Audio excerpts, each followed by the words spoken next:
कैसे हैं आप सब लोग? आई होप आप सब लोग अच्छे हैं। और मेरा वीडियो आप लोग जो देख रहे हैं तो उसमें मैं आपको बता दूं कि मैं इस वीडियो में क्या शेयर करने वाली हूँ। इस वीडियो में हम लोग कुछ स्टाइलिश सेंटेंसेस शेयर करेंगे और जिसके थ्रू हम अपना इम्प्रेशन, अपना धास, क्या कहते हैं ना, अपनी धौल मतलब वो जमा सकते हैं, अपना इम्प्रेशन जमा सकते हैं, दूसरों को प्रभावित कर सकते हैं, ट्रैक्शन सबका ले सकते हैं। तो ऐसी सेंटेंसेस हम लोग पढ़ेंगे, स्लैंग सेंटेंसेस जो हटकर हुबहू मीनिंग नहीं होता लेकिन वो बहुत स्टाइलिश लगता है सुनने में। ठीक है, so let's start with the first one. फिर से गायब मत हो जाना। कुछ लोग बात कर रहे हैं व्हाट्सएप पे, मतलब चैटिंग चल रही है, अचानक गायब हो गया। तुम कहाँ गायब हो गए? बात चल रही थी। फिर से गायब मत हो जाना। या तो गायब मत हो जाना मतलब किसी ने रिप्लाई देना बंद कर दिया अचानक से, पता नहीं क्यों, वो तो बातचीत चल रही थी, रिप्लाई दे रहा था, मैं पूछ रहा था, जवाब दे रहा था, अचानक वो हट गया तो रिप्लाई देना बंद कर दिया। या ऑल ऑफ अ सडन किसी ने एकदम कनेक्शन तोड़ दिया, कहीं और चला गया, तो वो गायब मत हो जाना। उसको हम इंग्लिश में क्या बोलेंगे? Don't ghost me again. Don't ghost me again. बहुत सुंदर लगता है ये स्लैंग लैंग्वेज है, ये बिल्कुल स्टाइलिश लैंग्वेज है, बहुत अच्छा लगता है ये सब सुनने में। ठीक है, वो इंस्टाग्राम पर बहुत दिखावा कर रहा है। बहुत दिखावा करना माने फ्लेक्स। फ्लेक्स होता है दिखावा करना, शो ऑफ आप कह सकते हैं, लेकिन शोइंग ऑफ ये बिल्कुल बेसिक इंग्लिश है। और अगर स्लैंग लैंग्वेज में बोलेंगे तो फ्लेक्स। ठीक है, कर रहा है तो फ्लेक्स में लग जाएगा ING. He is flexing too much on Instagram. He is flexing too much on Instagram. ये हो गया। तुम कुछ ज्यादा ही दिखावा नहीं कर रहे हो? Are you not flexing too much? एक उन लोगों कुछ ज्यादा ही दिखावा नहीं कर रहे हो, वो कुछ ज्यादा ही दिखावा नहीं कर रहा है। Is he not flexing too much? किसी को कभी बोलते ये लड़का कुछ ज्यादा ही दिखावा नहीं कर रहा है, ये लड़की कुछ ज्यादा ही दिखावा नहीं कर रही है। तो is she, is he, is that girl, is that boy not flexing too much, कि ज्यादा ही दिखावा नहीं कर रहे? तो ये इस तरह से, तुम कुछ ज्यादा ही दिखावा तो नहीं कर रहे हो भाई, तुम ज्यादा ही तो नहीं दिखा रहे हो शो ऑफ, तो are you not flexing too much? इस तरह से सुनने में खराब नहीं लगता है। फ्लेक्सिंग सुनने में खराब नहीं लगता, दिखावा कर रहे हो, शो ऑफ कर रहे हो, ये घमंड झलकता है। लेकिन फ्लेक्सिंग स्टाइलिश लैंग्वेज है। मैं मीटिंग में पूरी तरह से खो गया था, एकदम एब्सेंस ऑफ माइंड, एकदम ध्यान भटक गया था। ध्यान भटक जाना, ध्यान हट जाना, कहीं और अपना अटेंशन डाइवर्ट हो जाना, उसे कहते हैं जोन आउट। जो भटक गया था इसलिए जोन में डी लग गया, पास्ट टेंस में हो गया। जोन आउट मतलब पूरी तरह से ध्यान भटक जाना, कहीं और ध्यान लग जाना। I was totally zoned out in the meeting. मैं मीटिंग से पूरी तरह से खो गया था। तो I was totally zoned out in the meeting. Meeting में मेरी मीटिंग चल रही थी, मेरा ध्यान कहीं और भटक गया, एकदम खो गया मैं। मीटिंग चल रही है, मुझे पता ही नहीं क्या चल रहा है, मेरा ध्यान कहीं और भटक गया। तो I was totally zoned out in the meeting. ठीक है, कभी किसी से जो परेशानी होती है, उस परेशानी के बारे में सोचता रहता है, घर की परेशानी है, कुछ भी है, वो कुछ रिजल्ट मिलने वाला है, कोई भी चीज, उसको वहां ध्यान में चलता रहता है in the back of the mind, और ये चीज जो सामने होता है उससे बिल्कुल ध्यान हट जाता है, तो उसको कहते हैं zone out. I was totally zoned out in the meeting. वो हर चीज कंट्रोल करने की कोशिश करती है, हर चीज को संभालने की कोशिश करती है, कंट्रोल करने की कोशिश करती है, तो उसको क्या बोलेंगे? Freak. She is such a control freak. Freak बने जो धुन, उससे सब चीज को हम मतलब कंट्रोल करने की, मतलब हर चीज मेरी तरफ से, मेरी तरह से हो, मेरे जैसा मैं चाह रही हूँ वैसे ही हो। कुछ लोग चाहते नहीं ये काम जैसा मैं चाहूंगा वैसे ही हो, जो लोग ये चाहते हैं, तो ये फ्रीक वहां पे आप यूज कर सकते हैं, फ्रीक। ठीक है, उसे धुन है, मतलब उसे कंट्रोल करने का वो है, एक हैबिट सा है, सब चीज मेरी तरह से हो, मेरी हिसाब से हो, मैं जो चाहूँ वैसा ही हो, मैं तो सब चीज पर कंट्रोल बनाने की कोशिश करती है। ठीक है, शॉपिंग करने की बहुत लोग आदत होती है, तो हम कहते हैं ये शॉपिंग फ्रीक, इसको बहुत ज्यादा शॉपिंग फ्रीक है। हिंदी इंग्लिश में मिक्स के बोलते हैं, बहुत अच्छा लगता है सुनने, ये पढ़ा चुकी हूँ मैं स्पोकन इंग्लिश में, शॉपिंग फ्रीक। लेकिन यहाँ पे है कंट्रोल करने की, तो कंट्रोल फ्रीक। ठीक है, she is such a control freak, अच्छा लगता है सुनने में। मैं बस अंदाजे से कह रहा था, I was just winging it, अंदाजे से कह रहा था, विदाउट प्रिपरेशन। अगर मैंने कोई प्रिपरेशन तो की नहीं, अचानक का मीटिंग हो गई, अभी अर्जेंट मीटिंग होगी, तो वहां पे विदाउट प्रिपरेशन हम चले आएंगे, या स्पीच देना है, भाषण देना है, किसने बोला आज ही स्पीच दीजिए, जरा आप दो शब्द बोलिए सॉरी, दो शब्द बोलिए, तो वहां पे आप जब भाषण देने के लिए when you go on the stage to speak a few words. तो स्टेज पे जाते कुछ वर्ड्स बोलेंगे तो वहां पे बिना प्रिपरेशन के आप अंदाजे से बोल देते हैं, अंदाजे से जो उस टॉपिक पे अंदाजे से बोल देते हैं। कोई हिसाब लगाना है तो अंदाजे से हिसाब लगा रहा हूँ कि इस पार्टी को करेंगे या ये फंक्शन करेंगे तो अंदाजे से इतना खर्चा हो जाएगा।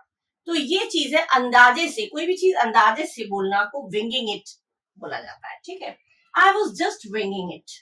ठीक है, था हो जाएगा तो वॉज, अंदाजा लगा रहा हूं, अंदाजे से कह रहा हूं तो वॉज की जगह आई एम। ठीक है, मैं अंदाजे से कह रहा हूं तो आई एम। ठीक है सॉरी, वो बहुत परेशान करता है, बहुत परेशान करता है, बहुत इरिटेट करता है, बहुत annoying. I just get annoyed of him, मतलब मैं एकदम तंग आ जाता हूँ उससे, एकदम चिड़चिड़ी मच जाती है। तो इस तरह के अगर कोई परेशान करता है तो हम क्या कहेंगे, ही is a pain in the नेक। बहुत सुंदर लगता है, ही is a pain in the नेक। किसी के सामने बोलेंगे, जिसको बोलेंगे उसको अगर इंग्लिश आती है वो समझ जाएगा, या जिसके साथ ये चीज 10 लोगों के बीच में बोले तो खराब नहीं लगता है। बहुत परेशान करते हो यार तुम, you are a pain in the neck. जब देखो तब मुझे चिड़चिड़ी मच जाती है, तुम बहुत परेशान करते हो, बहुत दुखी करके रख दिया है, कहते हो दुखी कर देता है, एकदम परेशान करके रख देता है। तो तुम होगा तो यू आर, ठीक है, you are a pain in the neck, तुम परेशान कर देते हो, you are a pain in the neck. अगर वो परेशान करता है तो he is a pain in the neck. ठीक है, पेन इन द नेक, ये पूरा जो फ्रेज है इसको बोलते हैं परेशान करना, है ना अच्छी चीज। अब कुछ और सेंटेंस पढ़ेंगे। Now the next one is, मैं काम में पूरी तरह से डूबा हुआ हूँ। काम में पूरी तरह से डूबा हुआ हूँ, मुझे तंग मत करो, मुझे परेशान मत करो, काम में पूरी तरह से डूबा हुआ हूँ। तो उसको क्या बोलेंगे, I'm swamped with work.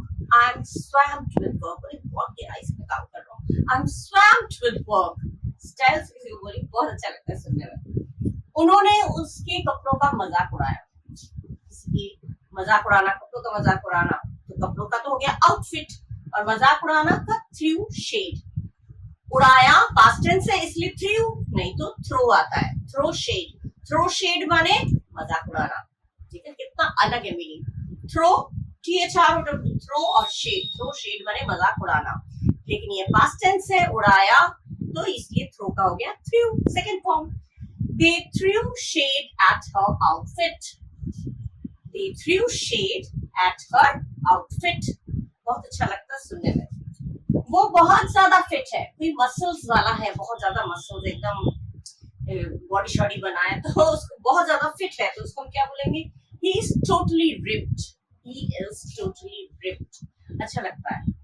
ठीक है, मुझे उस बात पर यकीन नहीं हो रहा, मुझे उस बात पर यकीन नहीं हो रहा है। किसी को बोलना है तो कैसे बोलेंगे, I'm not buying it। बिल्कुल एकदम वो मीनिंग नहीं है, देखिए ट्रांसलेशन नहीं है, आई एम नॉट बाइंग इट। जब आप बोलेंगे I am not buying it, मतलब कोई ये नहीं समझेगा कि आप खरीद नहीं रहे, क्योंकि जब आप बातचीत चल रही होगी ना तो उसमें उसने तो ये बोला आई एम नॉट बाइंग इट, मतलब हम जब बोलेंगे तो फेस का एक्सप्रेशन वैसे ही रहेगा, मुझे नहीं यकीन होता, फेस का एक्सप्रेशन वैसे ही होगा, आई एम नॉट बाइंग इट अगर कहेंगे तो वहां पे सिचुएशन के हिसाब से पता चल जाएगा कि इसने ये बोला। अगर किसी को नहीं भी मीनिंग पता होगा ना तो आप पता नहीं, I don't know, I am not buying it, मुझे नहीं पता, मुझे तो यकीन नहीं हो रहा। तो ये एक्सप्रेशन से समझाना होगा और समझ जाएंगे कि आई एम नॉट बाइंग इट मतलब मुझे इस बात पे बिलीव नहीं हो रहा। हर चीज में बिलीव नहीं हो रहा नहीं बोलेंगे, I am not buying it stylish तरीके से। ठीक है, कल रात पार्टी में बहुत मजा आया, बहुत मजा आया तो ब्लास्ट। ठीक है, we had a blast at the party last night. We had a blast at the party last night. बहुत अच्छा लगता है ये, तो इस तरह के we had a fun भी बोल सकते हैं, लेकिन फन की जगह आप blast बोलेंगे तो फन से पता चलता है मजा आया, लेकिन blast मतलब बहुत मजा आया, एकदम it was a blast। blast माने जिस तरह के शब्द आप यूज करेंगे ना उससे सामने वाला समझ जाएगा इसको बहुत ज्यादा मजा आया, तो blast। ठीक है, We had a blast at the party last night. वो हर बात पे नाटक करती है, वो हर बात पे नाटक करती है, नाटक करता है तो करती है तो शी हो जाएगा, करता है तो ही हो जाएगा, तुम हो जाएगा तो यू हो जाएगा। ठीक है, she is always throwing a fit over nothing। बिना बात के, over nothing माने किसी बिन बात के नाटक करती है, मैंने throwing बिना बात के मतलब nothing। ठीक है, over nothing। तो she is always throwing a fit over nothing. अगर लड़का है तो ही इज, तुम हो जाएगा तो यू आर, तुम हर बात में नाटक करते हो तो you are always throwing a fit over nothing, you are हो जाएगा. ठीक है. क्यों तुम हर बात पे नाटक क्यों करते हो भाई? क्यों तो वाई आ जाएगा. Why do you always throw a fit over nothing? Why do you, तुम हर बात पे नाटक क्यों करते हो? तो बहुत लोग बोलते हैं तुम हर बात पे नाटक करते हो, तुम हर बात पे नाटक क्यों करते हो? तो क्यों के लिए हो जाएगा वाई. फिर why do you always throw a fit over nothing. Throwing नहीं आएगा वहां, नाटक कर रहे हो जाएगा. थ्रोइंग फिट, नाटक करती है. She is always throwing. You, हाँ you are always throwing fit. हाँ ये कह सकते हैं. you are always, do करके अलग सेंस ट्रांसलेशन के हिसाब से बन जाएगा. लेकिन you are always, she is, he is, you are, इस तरह से होगा. तो हेल्पिंग वर्ब आपका हो जाएगा you are, तुम हर बात पे नाटक करते हो. you are always throwing a fit over nothing. ठीक है. और हाँ क्यों अगर होगा इंट्रोगेटिव सेंटेंस तो why are you throwing fit over nothing, तुम क्यों नाटक कर रहे हो. why are you, इस तरह से आ जाएगा. ठीक है.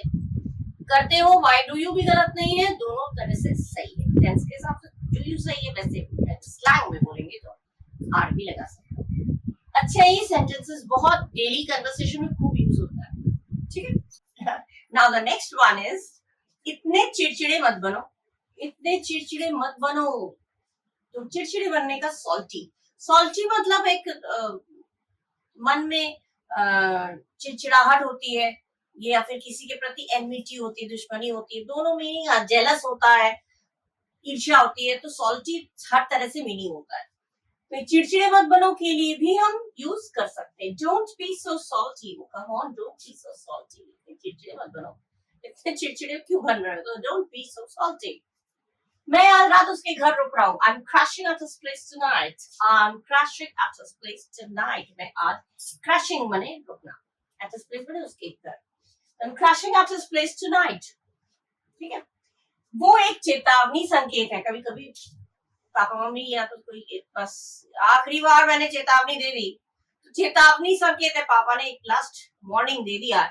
कहते हैं ना कि लास्ट वार्निंग मिल गया है, आपके बार अगर करेंगे तो सजा मिलेगी. तो लास्ट वार्निंग, लास्ट चेतावनी संकेत, तो उसको that's a red flag. Simply सचमुच झंडे की बात नहीं हो रही, लेकिन यहाँ पे चेतावनी दे दी, एक संकेत दे दिया, एक वार्निंग दे दी, तो उसको हम इंग्लिश में बोलेंगे that's a red flag. That's a red flag. कितना अलग है मीनिंग और बहुत सुंदर लगता है ये सब सुनने में. वो हमेशा शांत और कूल बना रहता है. he always plays it cool. he always plays it cool. हमेशा शांत रहता है, उसको कोई परेशानी नहीं है. मतलब कभी गुस्सा आता नहीं है. कुछ लोग होते हैं ना, कोई गुस्सा नहीं आता, इसको बड़ा हमेशा शांत रहता है. कुछ भी परिस्थिति हो जाए, कोई भी सिचुएशन हो जाए, हमेशा हर कंडीशन में, हर सिचुएशन में शांत रहता है, कूल बना रहता है, ठंडा. he always plays it cool. plays it cool. Play माने यहाँ पे खेलना नहीं है, लेकिन हमेशा ठंडा बना रहता है. he always plays it cool. बिल्कुल डिफरेंट होता है. जो हिंदी मीनिंग है उसके हिसाब से अकॉर्डिंगली इंग्लिश मीनिंग ट्रांसलेट नहीं हो रहा, बिल्कुल डिफरेंट हो रहा है. उसने प्रेजेंटेशन में धमाल मचा दिया. प्रेजेंटेशन में धमाल मचा दिया माने उसने प्रेजेंटेशन में धमाल मचा दी. she totally nailed that presentation. she totally nailed that presentation. nailed माने धमाल मचाना. ठीक है. तुम्हारी पार्टी बहुत जबरदस्त थी. Your party was next level. Next level माने बहुत जबरदस्त. अरे it was next level. कैसी थी पार्टी? अरे it was just next level. Next level मतलब बिल्कुल जबरदस्त थी. Next level अच्छा लगता है. हूबहू मीनिंग नहीं है, लेकिन ये आजकल चलता है. ये स्लैंग इंग्लिश ही यूज होता है, और जितना आप स्लैंग लैंग्वेज यूज करेंगे ना, उतना आपका इंप्रेशन हाई होगा और लोग समझेंगे कि बिल्कुल स्टैंडर्ड है, ये हाईफाई लोग हैं.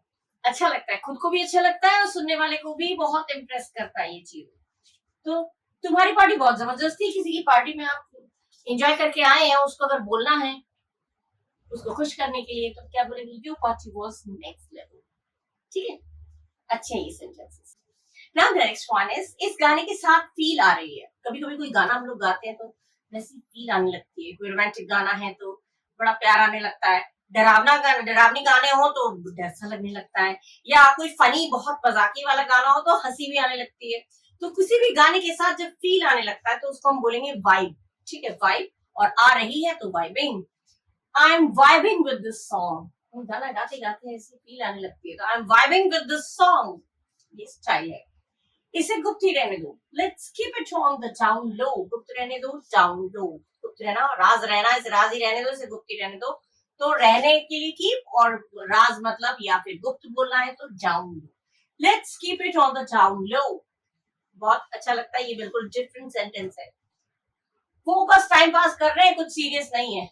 चाहे लव अफेयर में हो या पढ़ाई लिखाई में हो, टाइम पास कर रहे हैं, कुछ सीरियस सीरियस नहीं है। वो लोग किताब लेके बैठा रहता है, पापा लोग मम्मी लोग ज्यादातर बोलते हैं ये टाइम पास कर रहा है, किताब लेके बैठा टाइम पास कर रहा है, कुछ सीरियस सीरियस नहीं है। तो they are just hanging out, nothing serious. घूम फिर रहे हैं, दोस्ती की है, घूम फिर रहे हैं, लेकिन वो शादी नहीं है, शादी करने के लिए वैसे सीरियस नहीं है ये लोग, बस ऐसे ही घूम फिर रहे हैं। तो टाइम पास कर रहे हैं, they are just hanging out, nothing serious. ठीक है, मैं चौंक गया, आई एम शुक। तो चौंक गया, I am Shuk, I am शुक। उसने मुझे सोशल मीडिया पर मैसेज किया, she slid into my DMs. DMs माने डायरेक्ट मैसेज। तो डायरेक्ट मैसेज आपको बोलना नहीं है, मैंने लिखने के लिए लिख दिया है, आपको डीएम का फुल फॉर्म नहीं मिला हो, आपको पता चलेगा। इसमें सोशल मीडिया में डीएम का फुल फॉर्म हो जाता है डायरेक्ट मैसेज। तो डायरेक्ट मैसेज नहीं बोलना है आपको, बोलना है she slid into my DMs. उसने मुझे सोशल मीडिया पे मैसेज किया, तो क्या होगा, she slid into my DMs. बड़ा स्टाइलिश लगता है, एकदम शॉर्टकट में बोलिए, अरे उसने मुझे सोशल मीडिया पे मैसेज किया तो she slid into my DMs. आज मेरी जिम्मेदारी उठाने का मूड नहीं है। घर में किसी को हर रोज जिम्मेदारी उठानी पड़ती है, मम्मी लोगों को या पापा लोगों को रोज। आज मैं कोई जिम्मेदारी नहीं उठाऊंगा, आज मैं कुछ नहीं करूंगा, आज मेरी जिम्मेदारी उठाने का मूड नहीं है, आज मस्ती मारने का मूड है। तो वहां पे हम क्या बोलेंगे, काम से छुटकारा पाना है तो हम क्या बोलेंगे, I am not in the mood to adult today, I am not in the mood to adult today. बिल्कुल डिफरेंट है, लेकिन ये मीनिंग बहुत अच्छा है। ये बोलचाल में, डेली कन्वर्सेशन में खूब यूज होता है। कोई काम आपको करने का मन नहीं है, रोज का मुझे ही करना पड़ता है, बड़े भाई होते हैं, बड़े बहन लोग होती है, रोज मुझे ही करना पड़ता है, आज मैं जिम्मेदारी नहीं उठाऊंगी, तो I am not in the mood to adult today. इस तरह से आप स्टाइल मार के बोल सकते हैं। अच्छा, हमारी तो तुरंत पट गई, सास बहू में हो गया, दोस्त दोस्त में हो गया, किसी के साथ भी, फ्रेंड्स के साथ बहुत जल्दी, हमारी बहुत जल्दी पट गई, बहुत जल्दी दोस्ती हो गई, बहुत जल्दी पट गई। तो उसको पट गई को क्या बोलेंगे, we totally clicked. We totally clicked. अच्छा लगता है क्लिक्ड सुनना। ठीक है, पट गई, ये हिंदी में ना बोलकर इंग्लिश में we totally clicked. Oh, we totally clicked, we are clicked, मतलब हमारी तो पट गई, हमारी बहुत जल्दी दोस्ती हो जाती है, दोस्ती हो गई। ठीक है, कुछ लोग होते हैं बहुत जल्दी दोस्ती हो जाती है, कुछ लोगों में बहुत जल्दी दोस्ती हो जाती है, कुछ लोग दोस्ती कर ही नहीं पाते हैं, तो दोस्ती जल्दी हो जाती है। तो क्लिक्ड, जैसा सिचुएशन होगा वैसा करेंगे, और जैसी परिस्थिति होगी वैसा कर लेंगे। तो let's play it by year. Play it by year, ये पूरा फ्रेज है, इसका मतलब है जैसा होगा वैसा हम लोग कर लेंगे, संभाल लेंगे। प्ले इट बाय ईयर मतलब ये बिल्कुल एकदम डिफरेंट है, सुन के अगर आप ट्रांसलेशन करेंगे तो बिल्कुल डिफरेंट हो जाएगा, लेकिन ये फ्रेज है, ये यूज होता है। जैसा वो कहते हैं ना, जैसी परिस्थिति होगी जाके देखते हैं, वहां जाके देखते हैं, जैसी परिस्थिति होगी वैसा ही करेंगे। ठीक है, तो जैसी परिस्थिति होगी या जैसा सिचुएशन होगा वैसा करेंगे। तो let's play it by year, कितना सुंदर लगता है सुनने में। ये सारे आप लोग नोट डाउन कर लीजिए और इनका यूज खूब किया करिए, इससे आपके जो जो लैंग्वेज है वो बहुत स्टैंडर्ड बन जाएगा, और सामने वाले पे जिसके साथ भी आप यूज करेंगे वो सीख भी लेगा और उस पर इम्प्रेशन अलग पड़ेगा, पड़ेगा। ठीक है, आपका भी इम्प्रेशन बन जाएगा कि देखो हमारा कितना अच्छा अच्छा सेंटेंस बोलते हैं, कितने अच्छे अच्छे वर्ड्स लाता है, ये पता नहीं कहाँ से। ठीक है, तो इस तरह के और सेंटेंसेस अगर आप लोगों को पढ़ने हैं, ये सेंटेंसेस अगर आप लोग को अच्छे लगे हैं, तो आप लोग अब तक सब्सक्राइब नहीं किया है तो प्लीज सब्सक्राइब कर दीजिए मेरी मोटिवेशन के लिए। और अच्छे अच्छे सेंटेंसेस मैं चुन चुन के आप लोगों के लिए लाती हूँ, आप लोगों के साथ शेयर करना मुझे बहुत अच्छा लगता है, और इसलिए मैं आप लोगों के साथ शेयर करती हूँ। आप लोगों ने सब्सक्राइब नहीं किया तो प्लीज सब्सक्राइब कर दीजिएगा, लाइक करिएगा, खूब शेयर करिएगा, खूब पढ़िएगा और अपना ध्यान रखिएगा। So to the next video, bye bye, thank you.